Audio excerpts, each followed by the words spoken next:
qof me ju. Leximi i Ungjillit si pas Mateut. Lumturite qofti o Zot.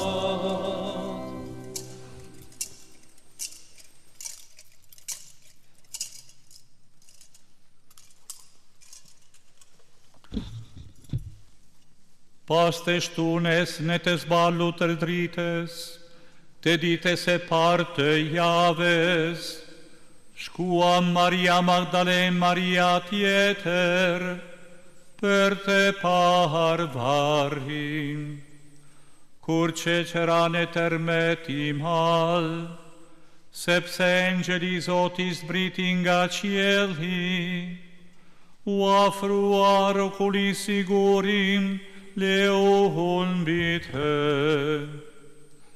Fytyra e ti ishte porsive të tima e pektut e ti bardh porsi bora.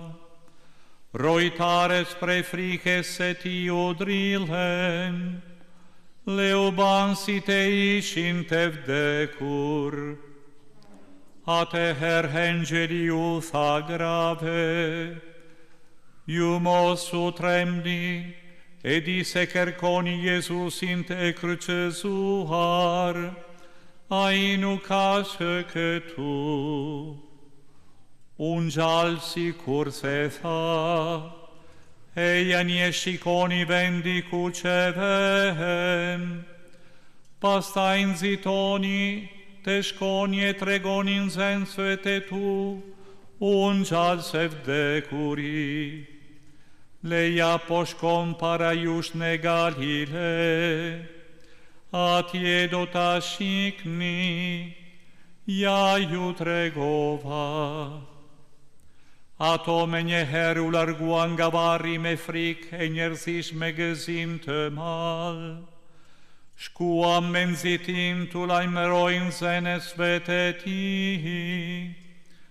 Leja u doli Jezusi për para ju tha, ju falem. Ato u afruan e moren gryk leja luruam. Atëherë Jezusi ju tha, mos kini frik, shkoni e lajmëroni vlezërit e mi të shkojnë e Galile, atje do të me shohin. Fjala e Zotit, lavdi ty o Krisht.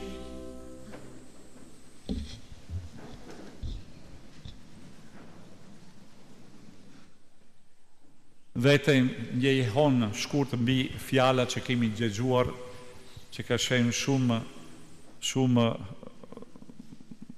gjatë, por me bollëke në vërtet.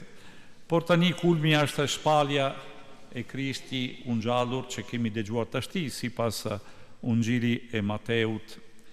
E ju propozoj një refletim i vogël mbi mënyrën të cilë ata gratë që kanë shkuar për me ba një shërbim, për me kry shërbimet e fundit Krishtit, që ata e kërkojnë si i vdekur, si një kufum që duke me pastrua, me dhamë, me parfumuar, me reguluar. Por çka gjenja tje as krejt e ndryshme. Lajmërimi që ato pranojnë nga engjeli shkakton dy gjëra që janë në kundërshtim, me frikë dhe me gëzim, si ka mundësi, si kombinon këte dy aspektet. Në vërtet, kjo është kontrastet që ekziston në realiteti i ngjalljes, që ka si fillimi kryqi, vdekjes, mundimi, por që është vepra e njeriut mbi Krishti si njerëz. Por tani jemi duke shikuar vepra e hyjt mbi Krishti si biri hyjt. Nga një anë vepron njeriu e shkakton vdekja, nga anë tjetër vepron Zoti e lind prap jeta në ngjallje.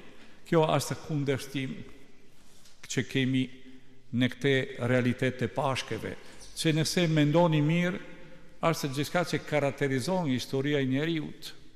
Vazhdimisht, nuk jemi tani në këte kokë duke shikuar ta kontrastet në dëshirë që kemi për pace, për mirëqenje, për harmoni, nga në tjetër jemi rrethuar nga populli që kundërshtoj njëri tjetrin në luftrat të mizore, me njerë që kalojnë natat e pashkëve në raketat. Këto janë kundërshtime e historisë njerëzore. Por ata bashkohen në Krishtin në një mënyrë që na jep shpresën. Ne jemi realist, nuk mohojnë vështirësi që e gjejnë rreth nesh. Por ne kothësisht jemi ftuar për me shikuar ma gjatë, sepse njeriu ka shikimin e shkurtë, shikon me një herë, kërkon një sukses me një hershme, kërkon një fitim, kërkon dominimi për një kohë e shkurtë, por ne e di se Zoti është Zoti i gjithësisë, ai shikon larg. E në fe ne shikojmë me shikimin e Krishtit, me shikimin e Zotit. E atëherë për këtë arsye, duke besuar edhe shpresojmë, sepse nuk ekziston feja e vërtet pa shpresë. E për këtë arsye shpresojmë kundër çdo realitete që fletë kundër. E në këte momente si jemi pëmblelu në këte asemble, në këte natë ka që shenjtë, ka që bukur, njëkohësisht mendojnë ata që janë duke kremtuar pashkë në Ukrainë ose në Jeruzalem, në tokën e shenjtë, në Irajnë, në Iraku, se ka krishterë edhe atje. Ka shumë vlezërit e mi që janë në këte momente në Jeruzalem. Një ka qenë edhe mes nesh, pa dhe Vladimiri shërben në varin e shenjtë në Jeruzalem.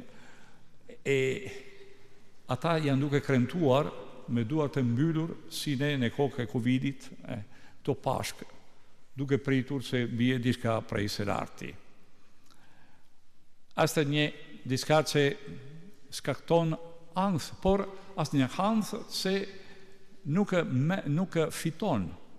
Nuk është një anth që është si një muro ose një duar mbyllur, po një anth që te kalohet duke shpresuar se ky nuk ka së realiteti i fundit që ka Zoti na ka përgatitur neve e që ka Krishtu premton neve. E për të arsye shpresojnë, durojnë, do sta psojnë, do sta provojnë edhe lodhje, por nuk dorëzohin kur. Kjo është mesazhi i pashkëve. Mos dorëzoni, sepse fjala e Krishtit është një fjalë e jetës, është një fjalë e paqes. E atëherë figura e fundit që unë sugjeroj për me fiksuar në mendje në këtë natë, se është një veçanti që ka Ungjilin e Mateut, ku na tregon sepse një engjëli zbriti nga qieli e ai rokulisi ngurin. Do me thanë, është dora e Zotit, figura angjelore gjithmonë është dora e Zotit që vepron në historiat e njerëzve, e rokulosin gurin. Kjo gur e madhe që është rokulosur, por jo vetëm shposhtuar, është rrezuar, në mënyrë që nuk funksionon ma për me mbyllur atë varrin e të cili ishte Krishti. E për më tepër shënohet një çfarë lloj fitorie mbi kjo shenjë e vdekjes që është guri i varrit. E dini që ka qenë gura rumulak, si gura e muliri, dakor, që rokulosin para mrapa, po këtu janë rrezuar, ashtu, krejtësisht, sepse engjëli u ul mbi të, u ba froni e fitories së Zotit, ai që ishte monumenti e vdekjes. Atëherë, ne sot si krishterë lartësojmë zerat tanë, zemrat tana në këtë botë, duke ulur mbi monumentat që qeveritarët saj botës, ata që pretendojnë që ka çdo pushtet në dorë, janë duke ndërtuar në këtë botë. E janë vetëm monumentat për vdekjen. E ne në emrin të Krishti ulemi sipër me të, duke thënë, ky është vetëm pod për me shpalur diçka ndryshme, se Krishti u ngjall, e ne me të, që historia e njeriut nuk ka asmanje në histori vetën shënuar nga helmuar nga mekati, nga egoizmi, nga luna, por ka një mundësi tjetër. Mundësia është mundësia që ai na ka treguar nga kryqi. E atëherë, monumenti guri i varit u bë si është në tradita liturgjike amboni i parë, si unë duke shpallë ungjilli juve nga ky amboni, si përpari u kanë kënduar për me shpallur Pashka që erdhi edhe në këtë vit mes nesh, po ashtu ngritemi në këtë ambon që është guri i varit për me kënduar fitoria e Zotit, që është presa jonë, që jashtë jo një optimizëm ashtu momentale, ose vetë një gëzim festive që mbaron të hane, por që është një mënyrë tjetër për me jetuar jetën. E atëherë, një fjalë shkurt edhe për ju, të dashur katekumen që keni ardhur deri në këtë pikë, mas një ecje mjaft gjatë, si populli Izraelit për 40 vjetë, ka ba katekumenati gjatë Izraeli, 40 vjetë në përshkëtetire, ju keni ba vete një vit e gjysë. Për të arsye, në këte momente kemi ardhur në atë leu, në token e premtuar. Çfarë është toka e premtuar? Asë ky komunitet që ju përqafon, ju pranon si trupi i Krishtit i gjallë, në të cili do të jeni pjesë në mënyrë plot tani nëpërmjet ata sakramente që kremtojnë në këtë moment. Asë një gëzim i madh për gjithë ne. Asë në moment falënderimi Zotit për ecje që kemi bërë së bashku.